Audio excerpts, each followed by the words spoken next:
Overnight on 3AW, and this time always of a week, we talk to our media maven, Mr. Nick Hayes. Good morning to you. Oh, Mr. McLaren, Mr. Pekovic, it's always a pleasure. I know you've been in rehab about this lady. You've had to get the offer, as such, as they say. Oh. And it's been tough, but look, you're out of rehab now. You can talk Lambie once again, Nick. Silence of a Lambie. Well, there has been a sort of a self-imposed ban, but... It has been for 4 weeks. We haven't spoken about Lambie for 4 weeks. We said it. We said that we wouldn't, and we haven't. But only this week she has just come forth and given us so much more material. She's a media dream. She's a media goddess.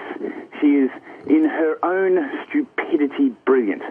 I just absolutely adore her. Yes, I imagine the Twitter sphere and the social media would have been absolutely full of her this week. Oh, it's the number one. It's the number one issue, and I think Lambie has had such an interesting start to her political career. And you know, what wouldn't be so silly? I mean, if it was just Jacqui Lambie, it's also the added spice of Clive Palmer and the Palmer United Party has just been what has probably been the biggest focus point. It's been a real, I guess, distraction for politics in Australia for the last 6 months, the way these two have been going on.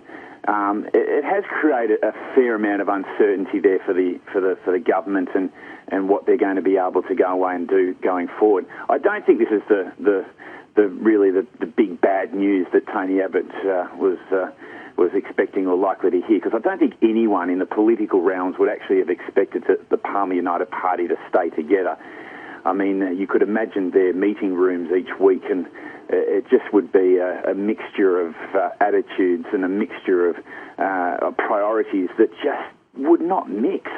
It'd be like oil and water together. They're really a mystery lot, and Jacqui Lambie has really, I think, done 185 press releases in the short 6 months that she's been in politics. Really? It has been an enormous amount of media releases. So we all think that the media is picking on Jacqui. And I'd love to hear from your listeners tonight. Do you think we're picking on Jacqui Lambie? The reality is, I think a lot of media actually does. I think there's a particular conservative media out there, and even left-wing media out there that likes to dig into her. I don't think a lot of the media has treated her as fairly or appropriately as they would probably any other politician that's out there. But in a way, she hasn't really done herself any favour by the way that she's gone about her business. And the media has been very, very hard on her, and particularly in the last couple of days, they have focused on nothing but her and what she's done in her short period of time in politics. I know, she really, despite what you may think of her, is a person who is driven. As you point out, Nick, I don't know if I particularly agree with her or not. I'm still reserve my judgment. But she certainly is prepared to go the whole 9 yards, as they say in America. Look, yeah, it's one that, an incredible, a very good, solid background. She's a former corporal in the Australian Defence Force. And her big thing, and we all know it, is that she's been in very much involved in trying to get an increase in the Australian Defence Force pay packet. They don't like the increase of 1.5. She wants it to be higher. The reality is, it's the Australian Defence Force is just another member of the public service, and the government has actually stated quite clearly that this is going to be a standard right across. I don't think the government has got this part wrong. I think they've actually got it very, very right. And as much as I was a member of the Australian Defence Force myself, there is actually a lot of other things. It's not just about a 1.5% increase. There's a lot of allowances that are involved. There's a lot of other things that we've failed to actually talk about with the Australian Defence Force, and allowances they rightfully deserve. But look, it's a stance that Jacqui has sort of just driven, but I don't think she's ever going to see it into reality. She's never going to see this actually come to fruition. So driven by that, maybe a little bit too driven for one particular subject, but her relationship with Clive Palmer is what the media has been focusing on. And the real questions now are whether Clive Palmer is going to come out and maybe take some legal action against her, because he did very much fund her campaign in Tasmania. He did very much put her into power because it was the pup seat that she actually ended up becoming a senator from, and not from her own votes. So there could be legal action there. But where the media is involved is that they're just going to continue and have a love affair with Jacqui Lambie. They will. Now, do you think that Clive Palmer will sue? Will take some sort of action? I would not be surprised. I think we'll probably see something. You know, we know that he is very litigious. He only has to just look the other way, and there's a lawsuit placed on anyone that even gives him a foul look. Look, he is litigious, and he did fund her. Already some of the allegations that are coming out in the media today and over the last 24, 48 hours is that Jacqui Lambie lied about how much money she was making. She was on the Clive Palmer ticket. She was being paid by Clive Palmer, but also apparently being paid by the Australian Defence Force there after she's got a claim against them for when she left. So there's a whole heap of issues that are going on there. Clive, I wouldn't be surprised if he does. But then I also think that this is the demise of Clive Palmer. All of a sudden... Really? You think this could be spilled curtains? Well, I think it is, because, look, Clive Palmer's always been an interesting character in that I suspected he might only survive or take an interest in Australian politics for maybe 3-4 years. Maybe one term, maybe go for a second, not quite sure.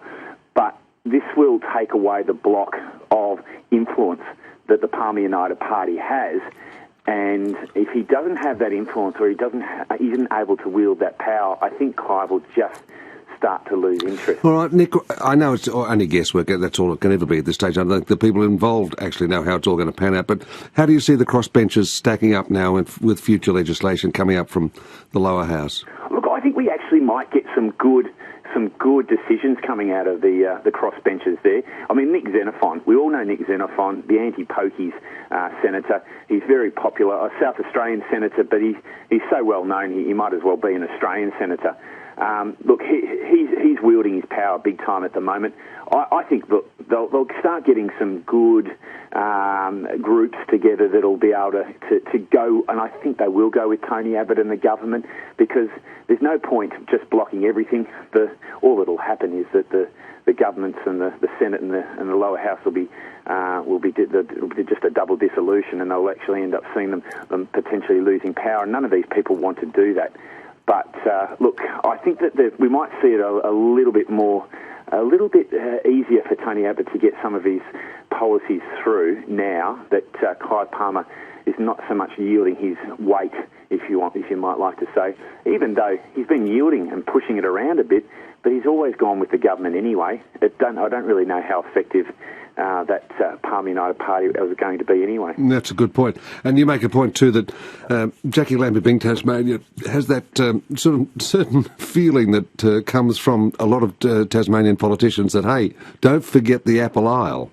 Well, look, senators are in their place to protect and to look after their own state. And we know that with the two-party system, the Labor Party and the Liberal Party, they vote party-wise. We've seen some great senators come out of Tasmania, Harradine, Bob Brown. They are very big, prominent senators and very big, influential decision makers here. Look, Jacqui's got a really good chance. If she can just settle herself down, understand the politics and the games that are going on, maybe quieten down a little bit, maybe just take a little bit more focus off her sort of, well, I guess... I don't want to call it. She's probably Australia's biggest bogan going around at the moment, but I say that in the most endearing terms because she actually reaches out and appeals to people like no other politician can. Yes, a lot of people who mightn't feel they're represented in Parliament at all by the smooth talkers of Parliament. Exactly, and that's why she could do very well. She's got another 5.5 years to go away and prove what she can go away and do, and she's very much likely to go away and get re-elected as an independent. Yes, she doesn't need Clive Palmer. Palmer United Party was just the funding required to get there.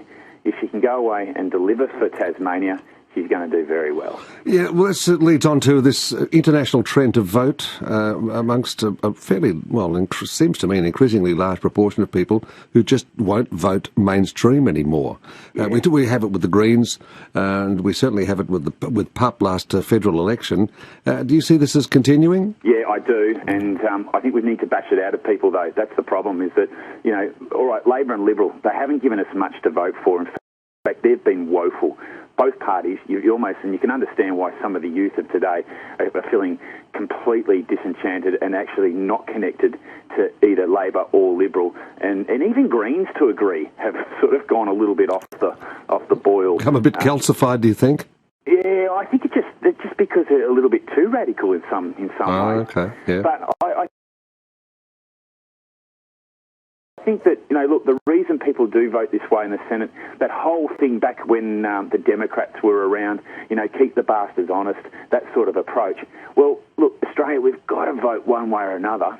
And the problem is if you go away and put these kind of people in place, and look, I think Australians deserve better politicians than the likes of a Jacqui Lambie. I mean, for heaven's sake, Pauline Hanson's even put her hand up this week and said, "Oh yes, yeah." She said, "Look, I think Tony Abbott, you need my help. You're starting to employ and put forward all my policies. Let me help you deliver them for you." Well, I don't agree. I was a rifleman. I made it to the. I was a private. I didn't get much further than a private, so I did do my Lance Corporal training. Headed to the. I was a private. I didn't get much further than a private, so I did do my Lance Corporal training. But how long were you in? I was 1 year full time, 4 years part time. I was one of the first members of the Ready Reserve scheme, if you remember that. Oh, back yes, in 1992. I do remember it. Someone, a neighbour at the time, their son joined up with that. Yeah. Yeah. Well, I was the very first soldier to march out onto the parade ground with a steyr and do the steyr drill out on the parade ground.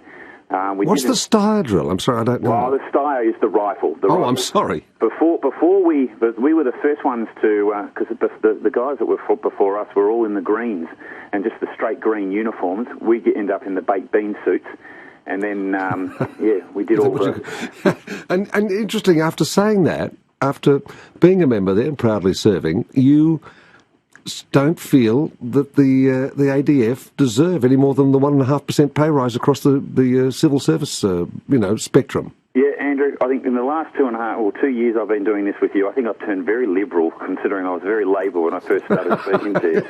But because I agree with Tony on cutting the ABC. I don't think they've cut enough off the ABC, to be brutally honest. Neither do I. I think he's been very timid, I would have thought, Abbott, with some of those cuts.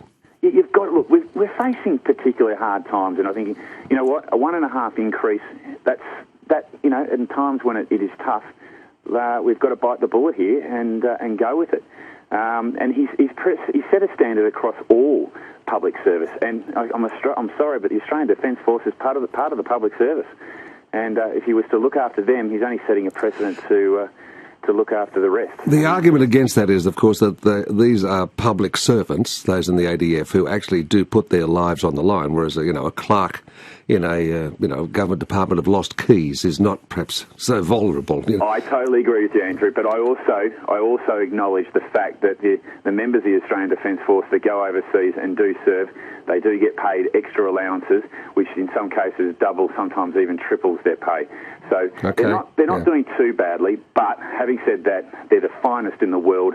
I love and adore them, but a 1.5%, if that's the difference, ultimately, the kind of pay rise that they deserve, we couldn't give them anyway.